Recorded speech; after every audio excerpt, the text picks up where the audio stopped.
Nous avons le plaisir maintenant d'accueillir quelqu'un que vous connaissez probablement, Christophe Aubel, directeur général de l'Agence française pour la biodiversité, qui va nous parler du plan de mobilisation de l'agence. Merci.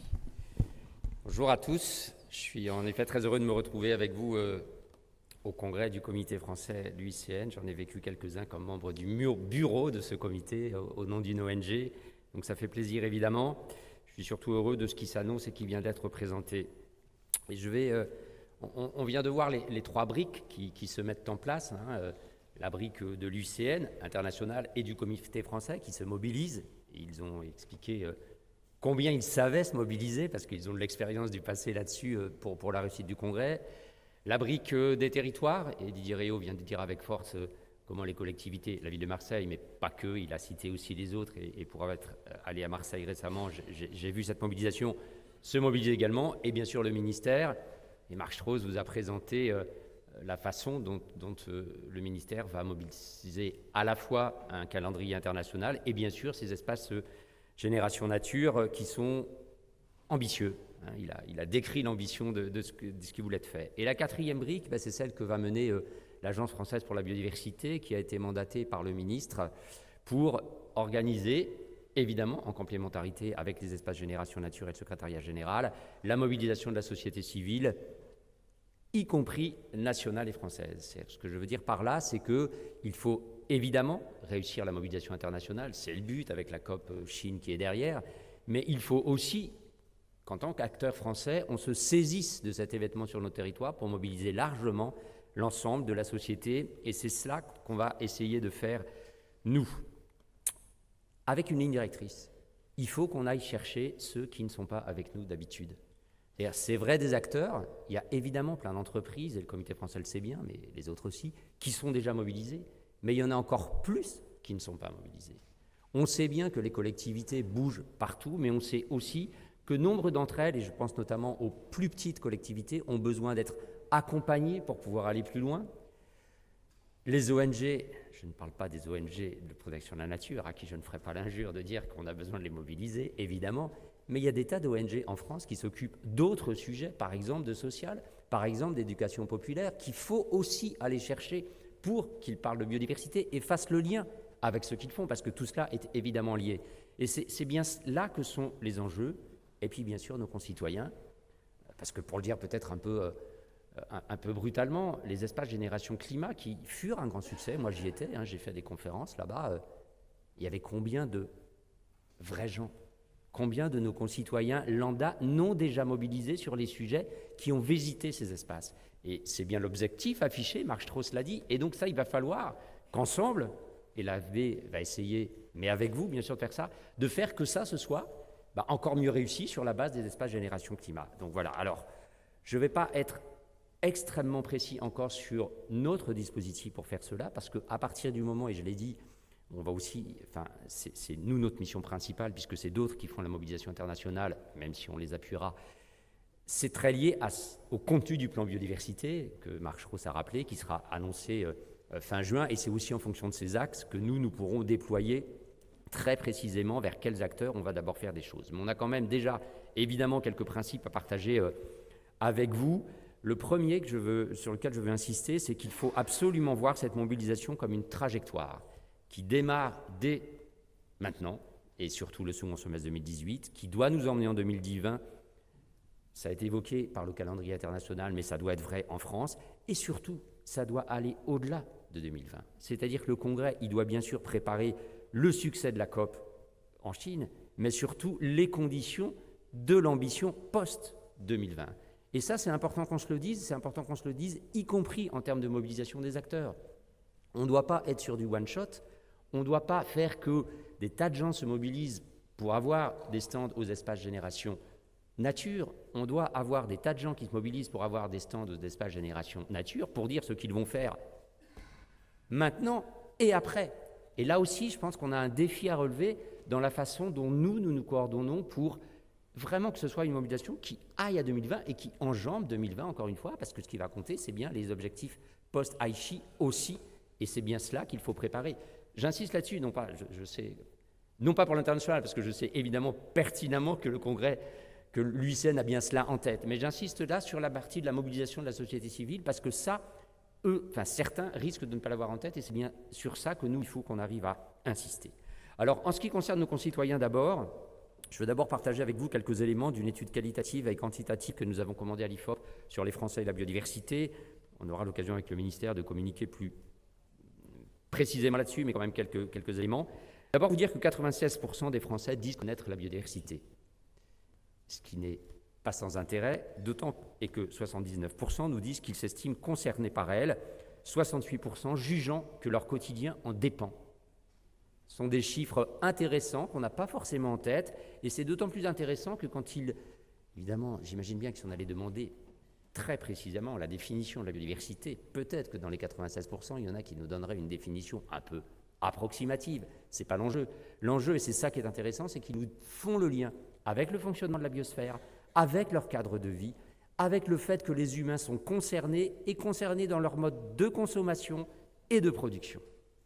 Et ça, c'est quand même un enseignement riche pour nous dans la façon de porter les messages. Au passage, je signale que sur la nature, ils considèrent que c'est quelque chose de très important, mais dont ils pensent que les humains n'en font pas partie. On ne se dégage pas de ce que nous a dit Descartes et d'autres depuis des centaines d'années probablement. Voilà. Donc ça, c'est le premier élément.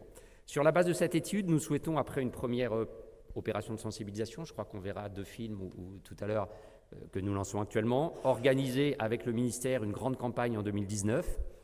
J'insiste sur le fait que ces campagnes de sensibilisation, nous ne les organisons pas et nous ne les voyons pas comme des campagnes qui rendent le citoyen passif. On prépare aussi une plateforme qui sera une plateforme de conseils, d'actions, de choses que peuvent faire les citoyens, eux aussi, pour la biodiversité. C'est quelque chose qui s'ouvrira dans les mois qui viennent avec la grande campagne de communication.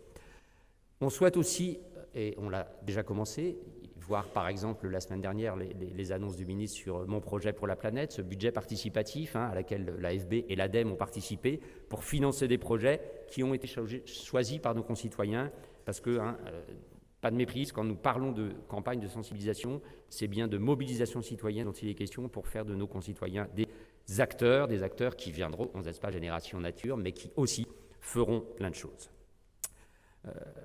Au-delà de notre concitoyen, il convient bien sûr de mobiliser les acteurs. C'est l'idée, le plan biodiversité l'évoque actuellement dans les discussions en cours au Comité national biodiversité sur un agenda de l'action, un agenda des solutions qui peut se décliner à l'international. Tu l'as évoqué avec des questions d'alliance, c'est quelque chose que l'UICN connaît bien, mais que nous souhaitons aussi décliner au niveau national et en lien avec le dispositif d'engagement à la stratégie nationale biodiversité que vous connaissez bien ici au Comité français, qui est en cours de refonte. Ça a un peu tardé pour des tas de raisons qui ne sont pas forcément le fait de l'AFB puisque nous n'existions pas. Ce qui est peut-être de notre fait, c'est qu'il nous a fallu nous installer avant de lancer cette refonte. Et donc ça vient avec 2 cibles principales pour commencer, parce que nous nous appuierons sur ce dispositif d'engagement sur les enseignements qui étaient venus de l'analyse du dispositif passé pour essayer de vraiment faire à chaque fois des dispositifs qui s'adressent à chacun des acteurs et pas le même dispositif pour tous les acteurs, parce que nous n'avons pas les mêmes niveaux de responsabilité ou de fonctionnement. Les 2 cibles principales sont les collectivités territoriales et les acteurs économiques pour commencer. Sur les collectivités territoriales, le dispositif s'appelle Territoire engagé pour la nature. Son lancement officiel se fera la semaine prochaine aux Assises nationales de la biodiversité. C'est un dispositif que nous allons mener en partenariat État, région et ARF est très engagé avec des régions qui s'engagent et qui visent à promouvoir, labelliser, financer, pour résumer les mots-clés, des projets de territoire en faveur de la nature. Et donc là, on voit bien l'intérêt, pour combiner ça, M. Réau disait avec beaucoup de justesse combien le Congrès mobilisait déjà les collectivités de la région marseillaise, mais combien il fallait aussi utiliser ça pour mobiliser les collectivités ailleurs, en métropole, évidemment. Et c'est bien de le faire dans un dispositif cohérent, parce que l'idée de territoire engagé pour la nature, c'est à la fois de valoriser en s'appuyant sur l'existant, en le labellisant, en coordonnant les financements vers ces projets de territoire, en faisant des plateformes d'échange pour qu'il y ait, ce que je disais tout à l'heure pour les petites collectivités, il faut les aider. Les aider, c'est aussi leur faire partager avec elles ce qui existe et leur apporter un appui en termes d'ingénierie, ce que feront par exemple les agences régionales de biodiversité qui sont en train de se créer, mais nous déploierons ça autrement là où il n'y a pas d'ARB. 2018, ce sera l'année d'expérimentation, donc avec quelques régions pour un déploiement ensuite sur tout le territoire à partir de 2019. La deuxième cible, je l'ai dit, c'est la question des acteurs économiques. Il existait, vous le savez, un dispositif d'engagement pour les acteurs économiques. Il faut évidemment, et là aussi le Congrès mondial de l'UICN a l'habitude de mobiliser les acteurs économiques, on souhaite relancer un dispositif d'engagement. Nous commençons le travail de concertation avec les acteurs économiques à ce sujet. Le point d'orgue, ce sera un forum biodiversité économique que nous organisons en décembre, les 17 et 18 décembre, pour être précis. Audrey Corot, qui est dans la salle, j'en profite, et qui est la responsable de ce plan de mobilisation 2020, avec Thomas Delage, qui est là aussi sur les aspects citoyens pour l'AFB, pourront préciser avec vous si vous le souhaitez tout à l'heure. Donc, point d'orgue décembre, avec le partage du dispositif engagement des acteurs économiques qui sera arrêté. Dans l'esprit de ce que je disais tout à l'heure, c'est à la fois mobiliser ces acteurs en perspective de 2020, mais de l'après 2020, avec de vrais engagements, avec un vrai regard pour que tout ça s'inscrive dans la durée, soit mesurable, si je puis dire, et qu'on évite, je m'excuse là aussi de le dire comme ça, mais je pense que c'est bien d'avoir conscience comme ça, les effets d'aubaine. C'est-à-dire je pense qu'il y a un vrai danger. On sait bien que dans ces moments internationaux, et encore une fois, pas de mépris, mais je ne pense pas qu'il y en ait du côté de l'UICN. L'UICN est parfaitement habitué à ça. Mais je pense que nous, dans notre mobilisation de la société civile française, il faut qu'on évite ça et que vraiment on aille chercher les gens, mais qu'on aille chercher les gens pour de vrais engagements. Évidemment, c'est extrêmement important et c'est bien comme ça que nous, on souhaite faire les choses. Alors, après ces cibles société civile principales, on compte déployer dans les années qui viennent aussi des dispositifs pour les établissements publics, pour les ONG, adaptés à chacun. Pour les ONG, encore une fois, je rappelle que quand j'utilise ONG à ce moment-là de mes interventions, c'est aussi pour aller chercher les ONG qui ne sont pas forcément des ONG de protection de la nature, parce qu'on a besoin d'elles pour parler plus largement à l'ensemble de la société française. Alors pour réussir tout cela, nous ne comptons pas travailler seuls, je l'ai dit. La quatrième brique, il y a un travail étroit avec le secrétariat général, parce que ce que nous souhaitons organiser vise à faire converger tout ça aux espaces génération. J'oublie d'ailleurs un acteur important, nous sommes en train de réfléchir avec la Fondation pour la recherche sur la biodiversité à... Moi, j'ai bien aimé la diapo tout à l'heure de Marc Strauss qui montrait toute la chronologie de la mobilisation internationale qui nous emmène. Il faut qu'on élabore la même chronologie au niveau national pour faire que, quand ça se passera à Marseille, ça se soit mobilisé sur l'ensemble du territoire. Et donc, avec la Fondation pour la recherche en biodiversité, on réfléchit à un dispositif de conférence qui s'adresserait à nos concitoyens tout au long de l'année 2019 et qui pourrait permettre de drainer, pardon pour l'expression, le public vers les espaces et vers tout ce qui se passera dans la ville de Marseille à ce moment-là. Au passage, même si c'est avec la FRB, on réfléchit à ce que ce ne soit pas que des conférences scientifiques, on va dire, mais on pourrait très bien mobiliser, ça fait écho au thème des 70 ans, par exemple des artistes ou d'autres médiums que seulement les scientifiques. Donc, en partenariat étroit, évidemment avec le comité français de l'UICN, mais tu l'as dit, Sébastien, évidemment, en plus, voilà, tous les dispositifs que nous mettrons en place, nous discuterons avec les acteurs. J'insiste sur notre responsabilité collective pour réussir cette mobilisation, mais ça, tout le monde en est convaincu. Mais j'insiste aussi sur notre responsabilité collective pour organiser ça en cohérence. L'AFB, vous pouvez compter sur son engagement, vous pouvez compter sur les moyens qu'elle mettra en œuvre pour mobiliser la société française. Elle le fera avec vous et elle se positionnera en cœur de réseau pour faire que tous ceux qui ont envie de mobiliser du monde, on le fasse de façon cohérente, encore une fois, pour que tout ça ne soit pas un one-shot, mais que tout ça fasse sens et que la prise en charge de la biodiversité passe un nouveau cap. Moi, je fais partie de ceux, je vais le dire parce que j'y suis attaché, qui pensent que le Grenelle, et encore une fois, je suis à nouveau sur le national, a été un moment qui a fait passer une étape en termes de mobilisation. Il y a eu une marche qui a été franchie. Évidemment, ça n'a pas tout réglé, ça vous le savez bien. Depuis, on n'a pas eu d'équivalent en termes de marche à passer. C'est ça qu'on doit réussir aussi au niveau français, en plus de le faire, et c'est bien sûr l'objectif du Congrès mondial et de la COP en Chine, pour passer un nouveau cap. Voilà, je m'arrête là. J'ai été un peu long peut-être, je ne sais pas bien, je n'ai pas mesuré le temps. Merci à tous, et donc ça ne fait que commencer.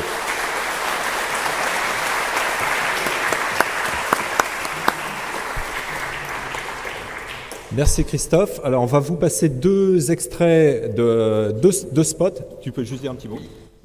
Très rapidement, c'est 2 spots très rapides, 30 secondes ou quelque chose comme ça. C'est une opération de sensibilisation qu'on commence sur les réseaux sociaux, qui va monter en puissance pendant les 4 mois. N'hésitez pas à la relayer. Et c'est un peu pour poser une première brique large sur la biodiversité. Les humains sont concernés. Ils sont concernés au quotidien parce que ça fait plein de choses utiles pour nous. Voilà. Donc, je ne sais plus s'il y en a 2 ou 3, vous verrez. Sinon, vous pourrez les retrouver sur Internet. Le site s'affichera et puis via notre site également.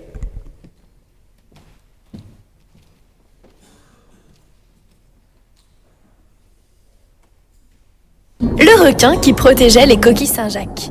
Pour vous, le requin est d'abord un tueur sans foi ni loi? Attention à ne pas vous casser les dents. D'accord, le requin mange la raie, mais la raie mange les coquilles Saint-Jacques. Retirez le requin de l'équation, alors la raie n'aura plus de prédateurs et fera une surconsommation de coquilles Saint-Jacques. Adieu, mère nourricière et poêlée de Saint-Jacques. Donc, sous ces airs de faux dur, le requin est un vrai bienfaiteur des océans. Préserver la biodiversité, c'est aussi nous préserver. La zone qui se mouillait pour rendre service. Tourbières, marais, mangroves. Si pour vous une zone humide, c'est la zone, détrempez-vous! Car sans la zone humide, c'est nous qui prendrions l'eau. Une zone humide rend de nombreux services. C'est un filtre naturel qui dépollue et améliore la qualité de l'eau. C'est aussi une éponge qui absorbe l'eau et atténue les crues. En cas de sécheresse, la zone humide restitue l'eau au cours d'eau à sec. Et en plus, tous ces services sont gratuits. Merci la zone humide. Préserver la biodiversité, c'est aussi nous préserver.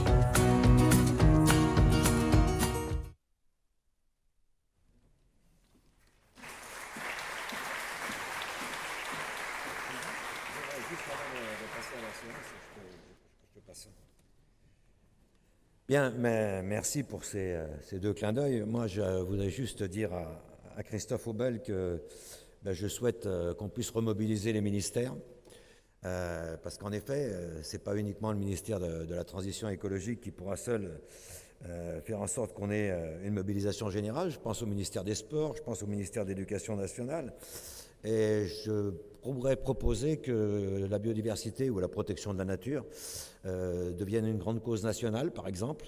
Ça nous permettrait peut-être d'avoir aussi une communication plus importante et puis une mobilisation dans les ministères qui soit plus importante, parce que, c'est mon avis personnel, dans les ministères, la mobilisation a plutôt baissé ces dernières années sur les grandes causes de biodiversité, de changement climatique et de gestion des déchets.